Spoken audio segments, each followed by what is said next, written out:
स्वागत है दोस्तों आप सभी का deductions from gross total income के एक और वीडियो में। आज के वीडियो में हम डिस्कस करेंगे सेक्शन 80 आई ई।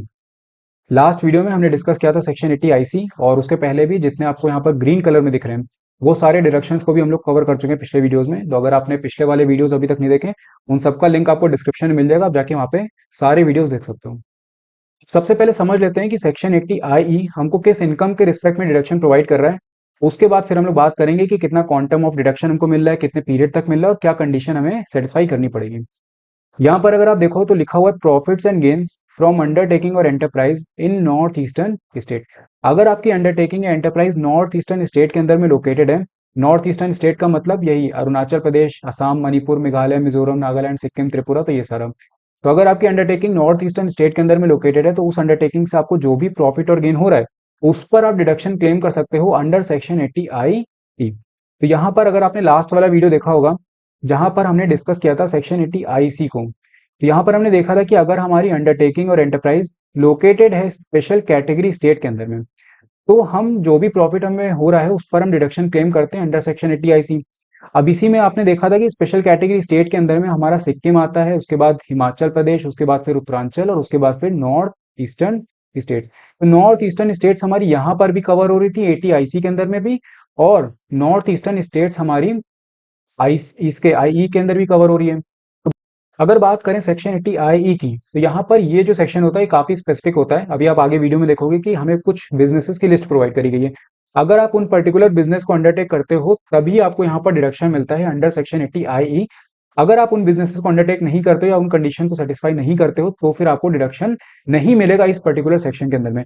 तब फिर आपको कहाँ पे जाना पड़ेगा, तब फिर आप जाओगे सेक्शन 80 आई सी के अंदर में। लेकिन यहाँ पर भी आपको कंडीशन को सेटिस्फाई करना पड़ेगा तभी आप डिडक्शन को क्लेम कर पाओगे। तो यहाँ पर हमने ये देखा है कि अगर हमारी अंडरटेकिंग और एंटरप्राइज नॉर्थ ईस्टर्न स्टेट के अंदर में लोकेटेड है तो उस पर होने वाला, उस अंडरटेकिंग से होने वाला जो भी प्रॉफिट है उस पर हम डिडक्शन क्लेम करते हैं अंडर सेक्शन 80 आई ई।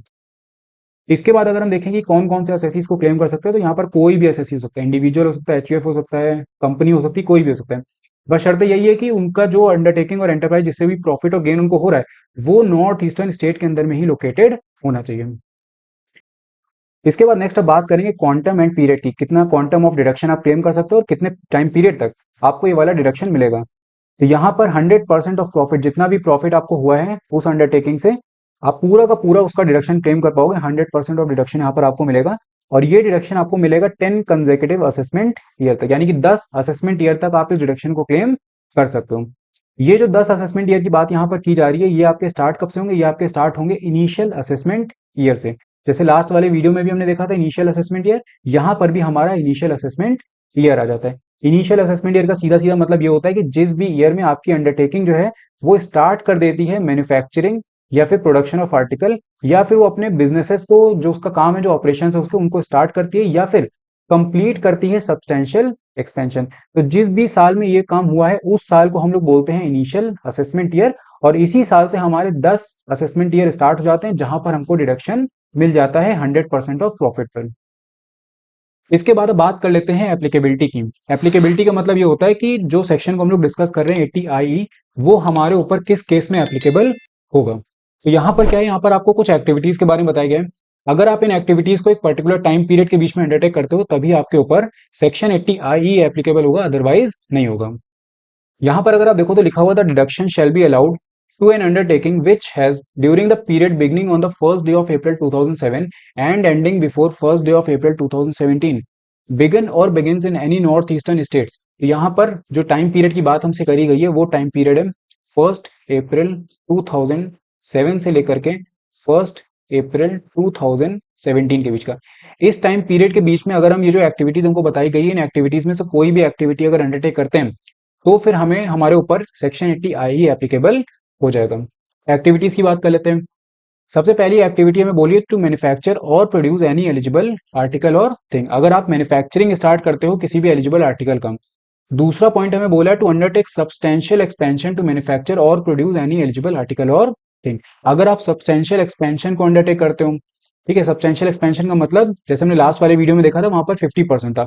यहाँ पर क्या है कि जो आपका एग्जिस्टिंग प्लांट और मशीनरी है उसमें जो भी आपका इन्वेस्टमेंट की वैल्यू है उसको अगर आप 25% या उससे ज्यादा अगर एक्सीड करते हो तो फिर हम उसको बोलते हैं सब्सटेंशियल एक्सपेंशन। लास्ट वाले में जो हमने आईसी में डिस्कस किया था वहां पर क्या था, वहां पर एटलीस्ट 50% था, ठीक है। तो आप इस चीज का ध्यान रखना, वहां पर 50% है, यहाँ पर 25% है। अगर आप मिनिमम 25% उसमें इन्वेस्टमेंट को इंक्रीज करते हो तो उसको आप बोलोगे सब्सटेंशियल एक्सपेंशन। तीसरा हमें यहाँ पर बता रहा है to carry on any eligible business. तो अगर आप मैन्युफैक्चरिंग स्टार्ट करते हो किसी भी एलिजिबल आर्टिकल की, या फिर अगर आप सब्सटेंशियल एक्सपेंशन अंडरटेक करते हो, या फिर अगर आप एलिजिबल बिजनेस को अंडरटेक करते हो, कैरी ऑन करते हो, इस टाइम पीरियड के बीच में 1 अप्रैल 2007 से लेकर के 1 अप्रैल 2017 के बीच में, तो फिर आपके ऊपर सेक्शन 80I ही एप्लीकेबल हो जाएगा। इसके बाद देख लेते हैं कि जो एलिजिबल बिजनेस की अभी हमने पीछे बात करी, यहाँ पर थर्ड पॉइंट में to carry on any eligible business, वो एलिजिबल बिजनेस में कौन कौन से बिजनेसेस कवर होते हैं। तो वीडियो को पॉज करके आप लोग चाहो तो एक बार इसको आप देख लो, इसमें सिर्फ लिस्ट आपको प्रोवाइड करी कि कौन कौन से बिजनेस आपके कवर होंगे एलिजिबल बिजनेस के अंदर में। तो यहाँ पर आपका होटल आ जाता है, उसके बाद एडवेंचर एंड लेजर स्पोर्ट्स आ जाता है, ठीक है, मेडिकल सर्विसेज आ जाती है। तो इसमें कुछ समझाने वाला नहीं है, वीडियो को आप लोग पॉज करके पढ़ लेना, नहीं तो पीडीएफ आपको टेलीग्राम चैनल पे मिल जाएगा। इसके बाद लास्ट में कुछ और कंडीशन हमको दी गई है, जो सेम कंडीशन हम लोग अभी ज्यादातर सेक्शन में देखते आ रहे हैं, वही कंडीशन यहाँ पर भी है। सबसे पहली कंडीशन हमें बता रही है, it is not found by splitting up और reconstruction of a business already in existence. तो जिस अंडरटेकिंग की हम लोग अभी तक बात कर रहे थे, जो नॉर्थ ईस्टर्न स्टेट के अंदर में लोकेटेड थी, वो स्प्लिटिंग अप यानी कि डीमर्जर या फिर रिकंस्ट्रक्शन की वजह से फॉर्म ना हुई हो, तो ये हमें बताया जा रहा है फर्स्ट कंडीशन में। सेकंड कंडीशन में बोल रही है, it is not form by transfer to a new business of plant और machinery exceeding 20% previously use for any purpose.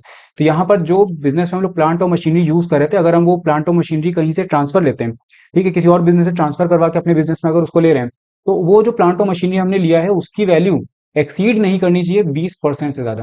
और ये 20% किसका होगा, ये होगा हमारे एग्जिस्टिंग प्लांट और मशीनरी का। 20% से अगर कम आप ट्रांसफर लेते हो तो फिर कोई दिक्कत नहीं, लेकिन 20% से ज्यादा उनकी वैल्यू एक्सीड नहीं करनी चाहिए। अब इसके बाद लास्ट में आ जाता है ऑडिट ऑफ अकाउंट्स। तो ऑडिट ऑफ अकाउंट्स में वही जैसे भी हम पहले डिस्कस करते आ रहे हैं कि आपको अपने अकाउंट्स को चार्टेड अकाउंटेंट से ऑडिट करवाना पड़ेगा, और उस चार्टेड अकाउंटेंट की जो रिपोर्ट होगी उसको आपको अटैच करना पड़ेगा अपने रिटर्न फाइल करते टाइम पे, तभी आपको डिडक्शन यहाँ पे मिलेगा। तो यहाँ पे हमने डिस्कस कर लिया है डिडक्शन अंडर सेक्शन 80I। कहीं पर किसी भी पॉइंट में आपको डाउट अगर हुआ हो तो आप कमेंट करके मुझसे पूछ सकते हो। बाकी अगर आपको वीडियो पसंद आया हो तो इसको लाइक करना मत भूलिएगा, साथ में चैनल को सब्सक्राइब जरूर कर दीजिएगा। मैं मिलता हूँ आपसे नेक्स्ट वीडियो में। Thank you.